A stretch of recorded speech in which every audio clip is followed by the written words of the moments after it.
Alrighty guys, how's it going? It's Mr. Extra Gun here. So, I figured I'd go ahead and make a video. Right, you already know. So, topic is lightsworn. Reason why I'm making this video is kind of simple. So, I'm going to go over pros and cons with this deck as it stands right now. And I also want to go over how lightsworn plays into the current format, right? Because I feel like lightsworn right now, it's rogue, right? It's very much rogue, in my opinion. But I think with either the right player or just in the right hands in general, this deck is a meta contender, you know. I really think it can do some things. It's definitely something that can, you know, crush the locals if you know what you're doing, depending, right? So I'm gonna go ahead and go over pros, cons, and yeah, we'll demonstrate a couple lines. So pros. So let's say like your opponent has droll, right? But you have a charge, and let's say you have, I don't know, we'll say you have like another lightsworn hand, right? We'll just say you got like Wheeze or something, right? Now, the pros about this deck that I do like is the fact that when it comes to droll is decently effective this deck, but if you were able to resolve one charge of the Light Brigade, just one, and then hit a name, it doesn't matter, right?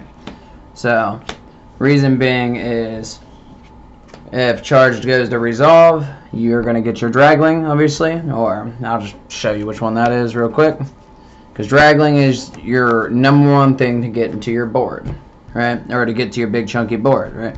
So, charge for 3. You hit, let's say you hit like Wolf, Wheeze, Archer, it doesn't really matter. And then you search for Dragling. And let's say on res they hit you with droll. Well, you can still build board under droll at this point. It's just, it's not amazing, but you're definitely going to put a whole lot of stuff on the field. You're still going to do a lot. I mean, like this version plays Horus, this version plays Colossus, this version plays Bestials. There's all kinds of stuff it actually does, like this version does anyways. But I'm going to just reiterate and continue. So, droll effectively is good if they can droll you before you resolve charge, right? That is, it's a pro and a con, because droll's still pretty good. Droll kills like your follow-up, right?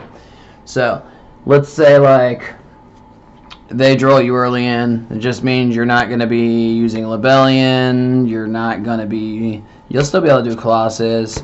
You're probably not going to do I'm SETI because of the droll, but I mean, you can get into the King Sark still, either by having it in your hand, or you can, or say, let's say you have the field spell and you just mill the stuff to go into Zombie Vampire. It's pretty cool, right? This version's surprisingly resilient. Yeah, that's like the reason why I like this one so much. So I'm gonna go pro, con, pro, con, pro, con. Easy. So con with this kind of build. There are chances where you open hands that are kind of unplayable. I'm going to show you one that I get every so often, but it's not that often. So typically it's like a Happy, a Sarnir, and you already know Sarnir going first, you're not doing a whole lot, but it really depends if you're going first, second, and like what your opponent's playing to where you can try to utilize the Sarnir, right? Because I've had hands like this before, which is actually remotely unplayable, right? But you know, with lightsworn and running lightsworn, this just tends to happen sometimes, and then you just got to make it work, survive, or scoop up and go to the next one. Don't scoop early. Pre-scooping, in my opinion, is bad because you never know what your opponent has, or if they have the nuts or not, right? So sometimes you can open hands like this. It's not as often as you think because there's only 2 Archer, 2 Wolf, but hey, it happens because one, you can draw, let's say your hand is this bad, right?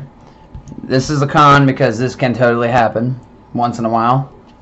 But let me show you, let's say this is your hand. You're going second, right? This is your hand. They're not playing a light or dark deck, so you're not going to be able to utilize Sarnir, okay? So let me show you how many things that you can draw for turn that'll fix this hand. You could draw a charge. That will fix the hand. You could draw, let's see. You could also draw King Sark, which would fix the hand. You could draw I'm Seti, which fixes the hand. You could also draw Chaos Space, which also fixes the hand. So like sometimes when you get hands like this, these are like your best cards you could draw just with this build anyways. That will just fix your hand. So pro, con. Pro, deck can play through pretty much all the hand traps aside from shifter. Con, you can get some hands like this.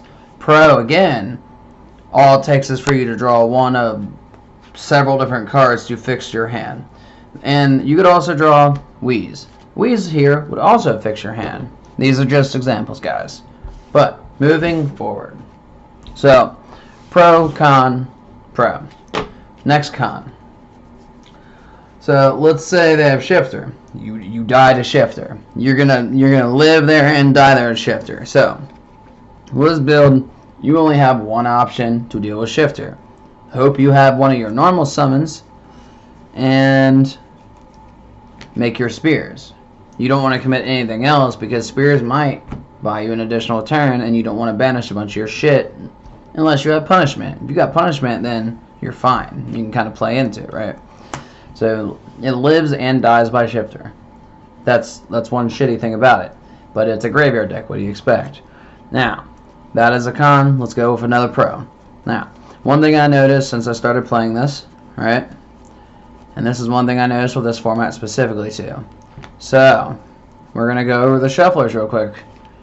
Shufflers, people don't usually play shufflers, or they haven't seen it since like tier format, or like the tier deck plays it, or you know, if you're playing like against Madolche or a fairy deck or something, sure, they're going to play these. Now, after the 3 weeks of testing I've done at my locals, in which, like I think I iterated before, I won 2 of them, and I got 2nd place in 1 of them, alright?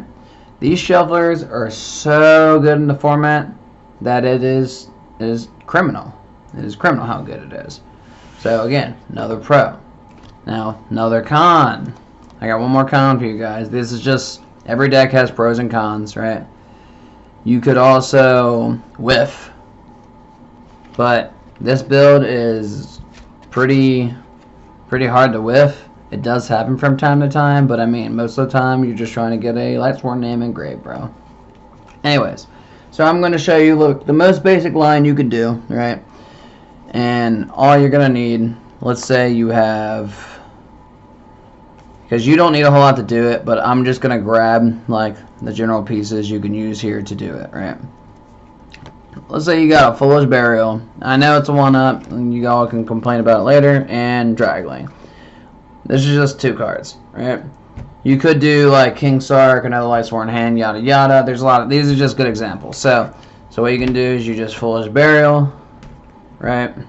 And we are going to just Foolish, we'll just Foolish like Wolf or something, right? So Foolish the Wolf, yeah. The whole point of this is you're making your Dragling live. Any lightsworn in the graveyard to make this live. Dragling effect from hand. Lightsworn engraved, special, Dragling effect on field, right? Now, this deck does have choke points, and I don't mind sharing it in case anyone runs into it in regionals, right? You're going to dump Archer, which anyone who's played Lightsworn kind of knows how this goes. Archer, you're going to sink these 2 away. One of the choke points is Athena, right? So, 9 times out of 10, if you're doing it correctly, you can chain block Athena. Because you could go Athena, 1, Dragling, 2. Dragling, we'll search for your, let's just go search for, we'll just grab Judgment, it doesn't matter. So we grab the Judge, right, the Judge is in the hand. Athena, since 2 lightsworns were used to make it, we'll dump 2. So for here, you have to dump the correct pieces, or you kind of kill your file up a little bit, which you don't want to do that. So we're just gonna dump Wolf and Wheeze, right? So Wolf's automatic chain 1 because it's the trigger. Wheeze chain 2, target the Archer, which will bring it back, right? Now from here you could go into Omega if you really wanted to, but so we already got Judge in hand, right? We already got Judge in hand. So we will just go ahead and sync these off, right? And this is just with the 2 cards. The rest of your hand's going to be other engine, more stuff, more pieces. This is just with the 2 cards. Omega, you'll do the Omega effect. You'll rip a card out of their hand, right? Pretty good, yeah? So, now, assuming you did this correctly, how I explained it, you're going to have 4 lightsworns engraved, which means Judgment Dragon can come out. So we special the Judgment Dragon, right? We go Athena other effect. We're going to banish these 4, and then just kind of see what we hit, right? That's usually how it works. Let's see what we hit. I have no idea what we're going to hit actually here. We hit a charge, we hit a Levineer, we hit a Dragling, and we hit a Magnemite. So, essentially, with the most basic way to do it, say like the second effect of Athena didn't matter here. What I wanted to show you guys was how to chain block your Athena correctly, right? Because if Athena gets hit, this becomes really awkward. Now, let's say if you wanted to push this a little bit more because, you know, you didn't like your mills. At this point, you're going to have to give up the Athena and the Judge for Zombie Vampire. But the upside is you have 4 different lightsworns banished. So if you happen to hit Safer and Punishment, then you can still bring on Enlightenment, right? So you can do that. You can mill your 4, right? And then now you can kind of just keep going depending on it. We didn't hit it in that case, but this is also a gamble deck, guys. I like to cover the fact that it is a gamble deck, but point of this little demonstration was just to show you how to chain block Athena so they don't hit with Ash Blossom. Because hitting Athena with Ash Blossom sucks very bad. Now, there is one other line I want to show you guys because a lot of people ask me how to get an Enlightenment Dragon effectively, right? So now, assuming you do the Athena correctly, right? You're going to end up with Judgment Dragon in your hand regardless, or whichever one based off your mills. If Judge is engraved, you're going to search for Punishment. If you have Chaos Space, you can search for one or the other, right? So I'm just gonna do a quick test hand, and this will be the only one because I don't want to make this long for you guys. We're just going to shuffle up, see what kind of hand we get, and I can tell you just from looking at it if we're going to get Enlightenment on board or not. So let's just see what happens. I know this feels a little drug out. I feel like it is, but I just wanted to put some advice out there because I actually think lightsworn can be a meta contender in the right hands. Do you have to big brain the deck a little bit? Yes, you do. You got to think pretty far ahead in my opinion. But let's just see what kind of hand we get, and then see if it's any good or not. So there's a Levineer, there's a Charge, Corridor, Medora, Wolf. So we have a brick, right? That's fine. So standard shit, Charge, cost. We hit Chaos Space, that's fine. Archer will not come out due to the fact that it requires a monster effect. If I remember correctly, we grab the Wolf. But here's the thing. We're going to do a lot of stuff here, right? So this is the initial hand.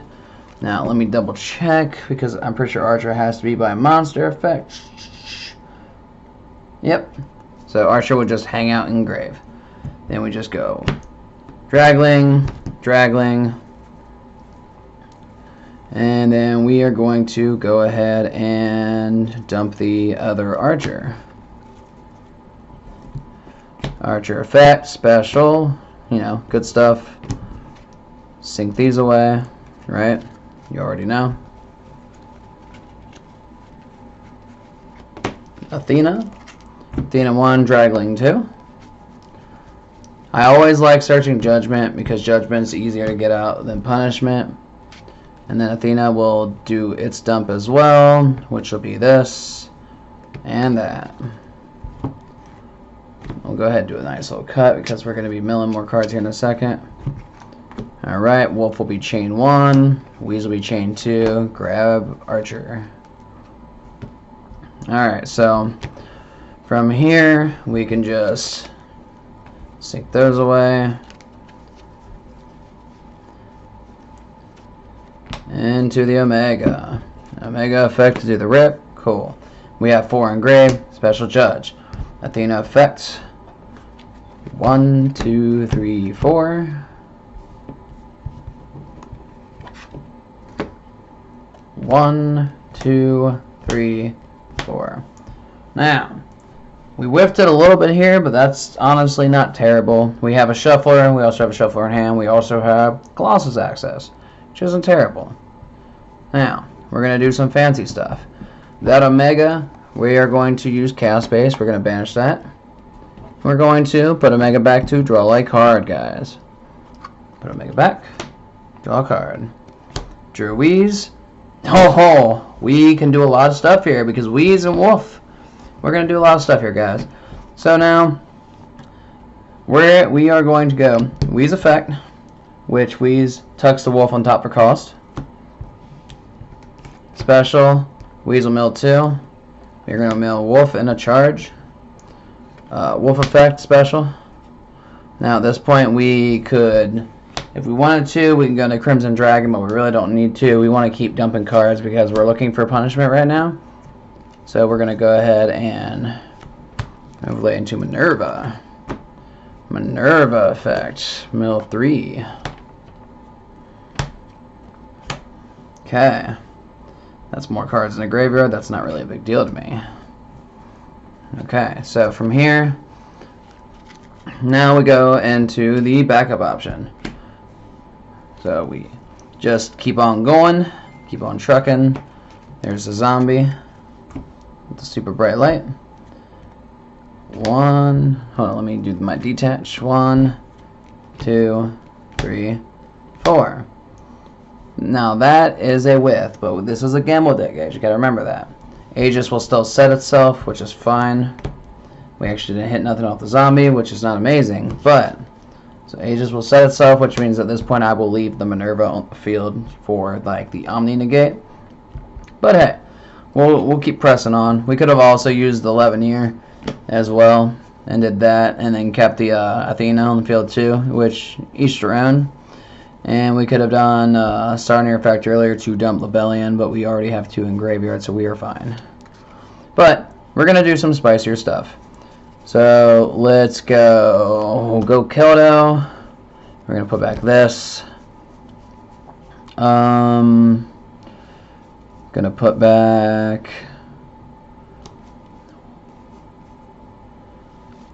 So we'll put back that. Put back an Amseti. And then we'll put back like a charge, right? So let's just put those back. Sure. Do we have 3 darks in grave right now? We don't yet. So we're going to normal summon Medora because we haven't normaled. We're going to take these away. Make a nice little IP, right? Just to kind of get the ball going. I'm going to banish this, banish this, banish this. Because we've already hand-worked them for 1, so they got 4 cards. We're going to do Levineer effect, hit the second one, so now they got 3 cards. And then we tag this thing out for Lebellion. Lebellion effect. Now this is the downside about a gamble deck. The boards vary. The boards heavily vary. Alright, cool. Then we just go Corridor here. So, here's what we got. We're going to put the Zombie Vampire back. Special Corridor. Tribute Corridor. Bring on Colossus. Now, this isn't anything amazing, unfortunately, but this is just how this deck plays sometimes, guys. The deck's really good. It has to be navigated kind of weird. But it's got pros, it's got cons. And I mean, I whipped a lot of my mills, but I still got Colossus, I still got IP, and I still got an Omni Negate on board with a live regained, and I believe, well, regained's actually not live at the moment, but we could probably fix that. So I mean, we still have Colossus, we still got our Little Knight interaction, and then we still have our Omni Negate with the Minerva. And then if they, let's say they destroy the Minerva, right? So Minerva would mill 3 more. And then we would pop 1 cards on the field because the Garoth got milled. But my point is, the deck's kind of unpredictable because it's gamble deck. But the boards vary. If you whiff your mills, you can still put stuff out. It's not going to be as, like, amazing, right? But if you don't whiff your mills because you're playing a gamble deck, you're going to put out a lot. But I feel like that's all I'm going to go ahead and cover for now. This has already gone longer than I wanted it to. Hopefully this helps people who are trying to play the deck. If you got any questions, concerns, leave a comment down below. Don't forget to subscribe as always. I am taking lightsworn to Indy, YCS Indy. So I actually hope to see some of you guys there. And if you see me on day 0, day 1, feel free to say hi, come get some pictures. Depending on where you see me, what time you catch me, hell, I might put someone in a video. Simple as that. Thanks for watching, guys.